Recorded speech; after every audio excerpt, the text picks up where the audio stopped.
बिहार में कांग्रेस को लालू जी चलाते हैं, ये बीजेपी भी कहती है और प्रशांत किशोर भी कहते हैं। तेरा तो गेम बजाना पड़ेगा। की चर्चा अब ज्यादा इसलिए हो रही है क्योंकि उस ट्रक में जिसमें आप और राहुल जी थे, ये मुद्दे में- पप्पू जी और कन्हैया जी को नहीं चढ़ने दिया गया और बीजेपी कहती है कि मुद्दे में- तेजस्वी जी को देखिए। पसंद नहीं है इसलिए नहीं चढ़ने दिया गया।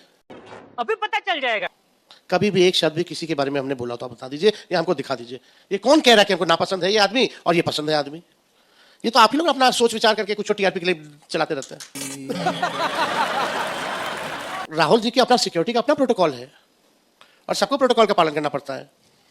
अब प्रधानमंत्री जी आते हैं, बिहार के खजाने के पैसे से अपना चुनावी प्रचार करने आते हैं, रैली करने आते हैं, 100 करोड़ रुपया खर्च करते हैं, तो पीछे से एंट्री मारते हैं गाड़ी में। एक को खड़ा कर देंगे नीतीश जी को, एक तरफ कर देंगे सम्राट चौधरी जी को, और छोटका वाला पीछे खड़ा रहता है डिप्टी सीएम सेकंड, वो गर्दन ऊपर किए हुए कि हम भी दिख जाए, और सम्राट चौधरी है लंबा हुआ, वो दिख भी नहीं करता। दोस्तों आज का वीडियो में बिहार विधानसभा को लेकर आरजेडी नेता तेजस्वी यादव का गोदी एंकर इंटरव्यू करते हैं, जिसमें कि बीजेपी की दलाली करते हुए गोदी एंकर ने तेजस्वी यादव से कई बड़े बड़े सवाल पूछते हैं। इतने में ही तेजस्वी यादव ने गोदी एंकर के सवालों के साथ साथ इनकी ज़बरदस्त धुलाई कर देते हैं। तो वीडियो के लास्ट तक बने रहना, मज़ा आने वाला है। तो आइए वीडियो को करते हैं स्टार्ट। चलो भाई देखो अब मैं क्या करता हूँ। क्या आप, मैं एक लाइन का आपसे सवाल पूछ रहा हूँ, क्या जेडीयू से अब कभी भी गठबंधन नहीं होगा? नहीं होगा, नहीं होगा। तय कर दिया आपने? सब लोगों ने, हमारी मालिकों ने तय कर दिया तो हम भी तय कर दिया। अब एक नए विवाद पर मैं आता हूं और यह है भाषा विवाद। उद्धव ठाकरे और राज ठाकरे एक हो गए हैं और वो ये कह रहे हैं कि अगर महाराष्ट्र में रहना है तो मराठी बोलना है, मराठी सीखना होगा, और अगर नहीं बोल सकते तो फिर यहां से बाहर जाओ। अब देखिए, देश का राष्ट्रभाषा जो है हिंदी है और भाषाओं पर हमको लगता है कि इन सब ऐसी नफरत वाली जो राजनीति है, इससे लोगों को बचना चाहिए, दूर रहने की जरूरत है। ये देश सबका देश है, कोई भी देश के लोग कहीं भी जा सकते हैं, आ सकते हैं, हमें पासपोर्ट की जरूरत नहीं है। फिर तो आप स्टेट वाइज पासपोर्ट भी इशू कर दीजिए। तो हमको लगता है कि जब लोग नहीं जाएंगे तो बिहार के लोग अगर नहीं गए तो आप भी जान रहे हैं कि बंबई बंद हो जाएगा। ऐसे जो बढ़ता है बिल्डिंग बनना बंद हो जाएगा। ये बड़ी अच्छी बात कही आप। लोगों के चूल्हे बंद हो जाएंगे, ये सच्चाई है।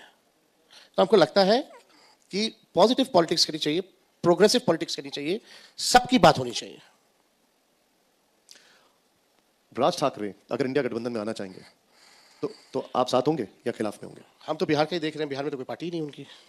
मैं इंडिया गठबंधन की बात कर रहा हूँ। नहीं, इंडिया गठबंधन, हम तो I am not decision maker in India alliance nationally. आपका ओपिनियन लेना चाहता हूँ मैं। हम कन्वीनर नहीं है। नहीं, लेकिन आपका ओपिनियन तो होगा इस पर, कोई बैठक होगी, कोई पक्ष तो रखेंगे जब आप। बात आएगी तय होगा, जब पूछा जाएगा तब देखा जाएगा। अभी अचानक से हम कुछ, आपने जो सवाल पूछा है, ऐसा सवाल पूछा है जिसके बारे में हम अभी नहीं बोल सकते। तो जब समय आएगा, जब कुछ ऐसी बात आएगी तो सोच समझ के अपने पार्टी में भी लोगों से विचार करके हम अपना पक्ष को रखेंगे अलायंस में। बिहार में कांग्रेस को लालू जी चलाते हैं, ये बीजेपी भी कहती है और प्रशांत किशोर भी कहते हैं। अरे देवा, ये गड़बड़े बाबा। पता नहीं, इन लोगों को सब कुछ पता ही है। सब पार्टी अपने हिसाब से चलती है। कांग्रेस अलग पार्टी है, राष्ट्रीय जनता दल अलग पार्टी है, एनडीए में भी अलग अलग पार्टी है। तो ऐसा तो है नहीं कि कोई किसी को चला दे। ये इसलिए बोला जा रहा है और इसकी चर्चा अब ज्यादा इसलिए हो रही है क्योंकि उस ट्रक में जिसमें आप और राहुल जी थे, ये मुद्दे में- पप्पू जी और कन्हैया जी को नहीं चढ़ने दिया गया और बीजेपी कहती है कि मुद्दे में- तेजस्वी जी को देखिए। पसंद नहीं है इसलिए नहीं चढ़ने दिया गया। अबे साले, लगता है तुम गू खा के ही मानोगे। हम कब बोले हैं कौन हमको पसंद है कौन नहीं पसंद है? कभी भी एक शब्द भी किसी के बारे में हमने बोला तो आप बता दीजिए या हमको दिखा दीजिए। ये कौन कह रहा है कि हमको नापसंद है ये आदमी और ये पसंद है आदमी? ये तो आप ही लोग अपना सोच विचार करके कुछ टीआरपी के लिए चलाते रहते हैं। देखा आपने लापरवाही का नतीजा है। कभी भी हमको बोलते हुए है तो आप हमको दिखा दीजिए। और राहुल जी की अपना सिक्योरिटी का अपना प्रोटोकॉल है और सबको प्रोटोकॉल का पालन करना पड़ता है। अब प्रधानमंत्री जी आते हैं, बिहार के खजाने के पैसे से अपना चुनावी प्रचार करने आते हैं, रैली करने आते हैं, 100 करोड़ रुपया खर्च करते हैं, तो अभी मजा आएगा ना भिड़ो। पीछे से एंट्री मारते हैं गाड़ी में। एक को खड़ा कर देंगे नीतीश जी को, एक तरफ कर देंगे सम्राट चौधरी जी को, और छोटका वाला पीछे खड़ा रहता है डिप्टी सीएम सेकंड, वो गर्दन ऊपर किए हुए कि हम भी दिख जाए, और सम्राट चौधरी है लंबा हुआ, वो दिख भी नहीं करता। मंच पे बैठा रह जाता है मांझी जी, उपेंद्र कुशवाहा जी, चिराग पासवान जी। इन लोगों का मन नहीं लपलपाता होगा कि हम भी गाड़ी में चढ़े। प्रोटोकॉल है ना, प्रधानमंत्री जी की भी प्रोटोकॉल है। What's happening? नंगा करके नहला रहा है।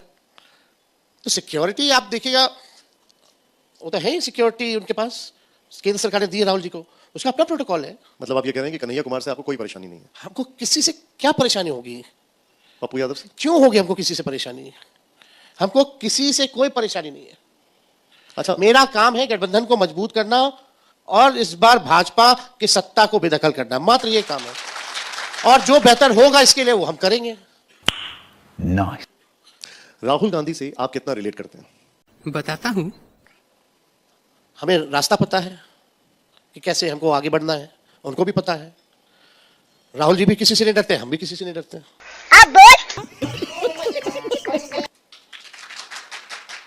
और हम लोगों का पुराना पार्टी का सबसे पुराना अलायंस है जो आज तक टूटा नहीं। कई बार भी अभी भी लोग पड़े हुए हैं, इतना पुराना अलायंस है हम लोगों का, आज तक नहीं टूटा।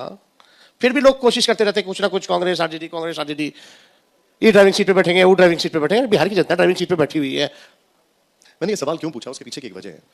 नहीं, वो बात नहीं। कांग्रेस और आरजेडी में कॉन्फ्लिक्ट की बात बहुत लोग करते हैं, लेकिन वो लोग इतिहास देखते ही नहीं, कभी नहीं टूटती है। नहीं, मैंने आप दोनों को, मैं पार्टी की तो बात ही नहीं कर रहा हूं, मैं आपकी और राहुल जी की बात कर रहा हूं। नहीं, अच्छे संबंध है हम लोगों के। और मैंने ये सवाल क्यों पूछा, उसकी वजह है, जब भी चुनाव आते हैं तो आप दोनों के ऊपर एक जैसे आरोप लगते हैं। परिवारवाद का आरोप लगता है, निजी जिंदगी पर सवाल उठते हैं। बीजेपी कहती है कि वो जो है वो बाल बुद्धि हैं, आपके लिए कहते हैं कि वो पॉलिटिकली इमेच्योर बातें करते हैं। जनता को आप मूर्ख समझना बंद कर दीजिए। कौन है? एक बात बता दो जो हम पॉलिटिकली मैच्योर बात की हो। वो कहती, बीजेपी कहती है बचकानी राजनीति करते हैं। बचकानी राजनीति तो उनके बीजेपी के लोग करते हैं।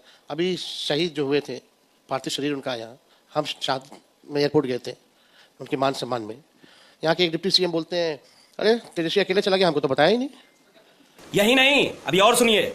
और ढिंडोरा पीट के जाते हैं, वो आप डिप्टी सीएम हो। इस तरह की बातें हम जाना शुरू किए, तब वो लोग जाना शुरू किए।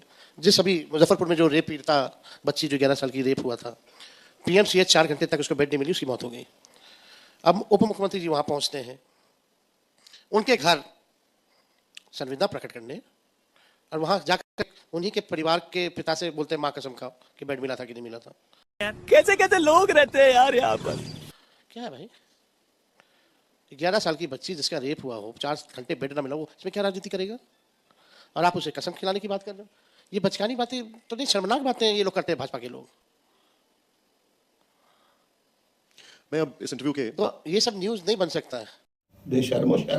सो फाइनली आज का वीडियो ख़त्म हो चुका है। आज का वीडियो बस इतना ही। वीडियो आपको कैसा लगा कमेंट में ज़रूर बताना, और ऐसे वीडियो देखने के लिए चैनल को सब्सक्राइब ज़रूर कर लेना। सो मिलते हैं नेक्स्ट वीडियो में, तब तक के लिए bye. Thank you for being here. बहुत बहुत धन्यवाद।